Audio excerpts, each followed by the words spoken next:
शासकीय मानधनासाठी कलावंतांची निवड करण्यात येणारी परीक्षकांची निवड समिती बरखास्त करण्याची बहुजन वारकरी कलावंत साहित्य परिषदेची मागणी।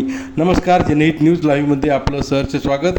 शासकीय मानधनासाठी कलावंतांची निवड करण्यात येणारी आणि सांस्कृतिक कलावंत यांच्या कलेचे परीक्षण करणारी अशासकीय निवड समिती रद्द करण्याची मागणी बहुजन वारकरी कलावंत साहित्य परिषदेच्या वतीने जिल्हाधिकारी यांच्याकडे लेखी निवेदनाद्वारे करण्यात आली।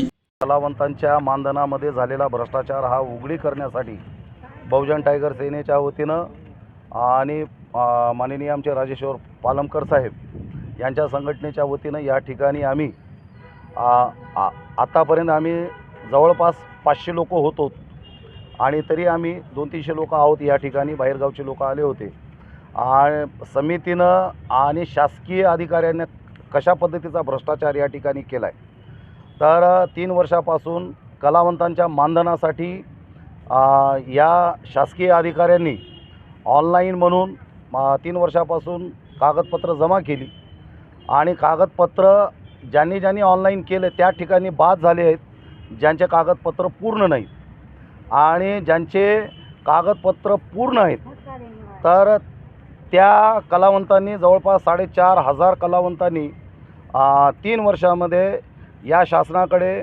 ऑनलाईन करून कागदपत्राची दाखल केली आणि ते सर्व पात्र आहेत। त्या पद्धतीची यादी लागली होती। नंतर त्यांनी 10 लोकांची समिती तयार केली आणि 10 लोकांच्या समितीने या ठिकाणी तर दरवर्षी नियमाप्रमाणे की 100 कलावंतांनाच मानधन देता येते, म्हणून आपल्याला 3 वर्षाचे 300 कलावंतच पाहिजे आणि बाकीच्या लोकांना म्हणजे 4,200 लोकांना कशा पद्धतीनं बाद करता येईल म्हणून त्यांनी इथं कलेक्टर नियोजन भवनामध्ये कार्यक्रम ठेवला। या कार्यक्रमामध्ये पात्र असलेल्या सर्व कलावंतांना जिल्ह्यातून गावागावातून सगळ्या लोकांना बोलवलं। त्या ठिकाणी त्यांची 4 दिवस मला वाटते गायन स्पर्धा घेतली आणि स्पर्धा घेतल्याच्या नंतर त्या ठिकाणी कास्टिझम असं करण्यात आलं।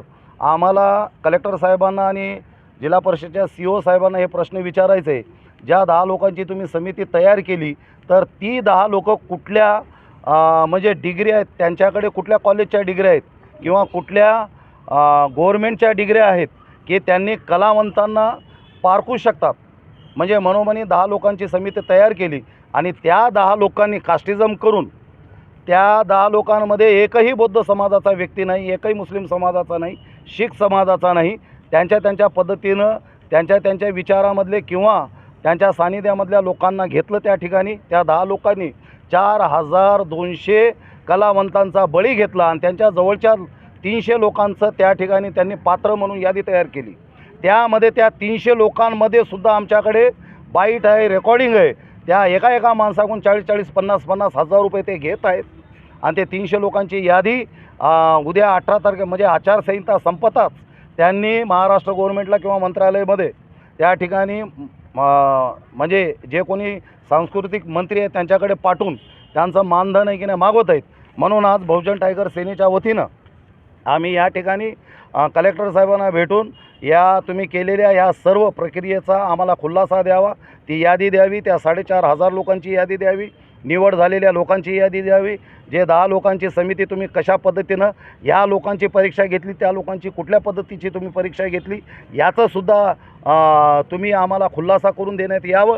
अन्यथा येणाऱ्या 23 तारखेला आम्ही हजारोच्या संख्येनं सर्व कलावंत सर्व वारकरी आम्ही जिल्हाधिकारी कार्यालय पुढे हजारोच्या संख्येने या ठिकाणी आंदोलन करण्याचा इशारा या ठिकाणी देण्यासाठी आलो। कलावंत यांच्यासाठी काही जे शासन मानधन देतं त्या मानधन देण्यामध्ये गेले 3 वर्षापासून ह्या म्हणजे नांदेड जिल्ह्याचे पालकमंत्री, बेजबाबदार पालकमंत्री यांच्याकडे नियोजन नसल्यामुळे 3 वर्षापासून ती यादी अशीच म्हणजे कुठेतरी पडलेली दिसली आणि 3 वर्षाच्या नंतर मग ती यादी आता प्रकाशित करण्याच्या अगोदर एक अपात्र म्हणजे काय पात्र नसलेल्या लोकांना समितीमध्ये घेऊन म्हणजे इथे आमदार खासदार या लोकप्रतिनिधीच्या म्हणण्यावर समितीवर लोक निवडून काही 4,000 कलावंतांना नांदेडमध्ये इथे नियोजन भवनाला बोलवून त्यांची परीक्षा घेण्यात आली, डेमो घेण्यात आला।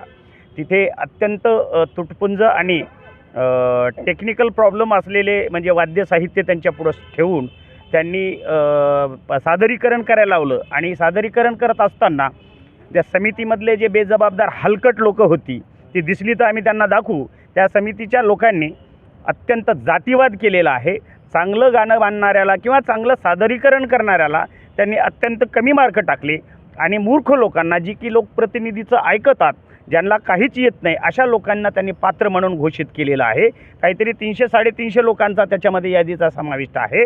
आम्ही जिल्हाधिकाऱ्यांना सांगितलं आहे की या पात्र लोकांची जी तुम्ही 350 लोकांची यादी केली, त्यांना कुठल्या निकषा आधारे तुम्ही त्यांना पात्र केलं आहे, कशा पद्धतीनं मार्क दिले आणि जी 10 लोकांची समिती नेमली त्यांना कुठल्या निकषा आधारे नेमलं याची यादी द्यावी आणि जी काही यादी केलेली प्रकाशित आहे ती तुम्ही रद्द करून जे कोणी खरे कलावंत आहे त्यांना लाभ द्यावा. कारण हा लाभ शासन देत नाही किंवा कलेक्टर देत नाही, कोणी देत नाही, कोणाच्या बापाच्या घरचे पैसे नाहीत. ही भारतीय संविधानामध्ये तरतूद आहे. हे कित्येक वर्षापासून यांनी संबंध समाजामध्ये आपली कला दाखवलेली आहे. त्या कलावंतांना जीवनभर आपलं कला दाखवत असताना जगण्याची हमी म्हणून 5,000 रुपये मानधन भेटतं. ते त्यांच्या हक्काचं आहे. या हक्काचं मानधन मिळवण्यासाठी असल्या फालतू समितीची आवश्यकता नाही, कोण्या लोकप्रतिनिधीची आवश्यकता नाही. ती आमच्या हक्काचं अनुदान आम्हाला मिळालं पाहिजे या हेतूनच आम्ही इथं आलोत. आणि आता जर ती यादी रद्द केली नाही तर उद्याच्या 23 जूनला आम्ही भव्य असा कलावंत आणि वारकरी मिळून नांदेडमध्ये एक मोर्चा जिल्हाधिकारी कार्यालयावर काढण्याचं ठरवलेलं आहे.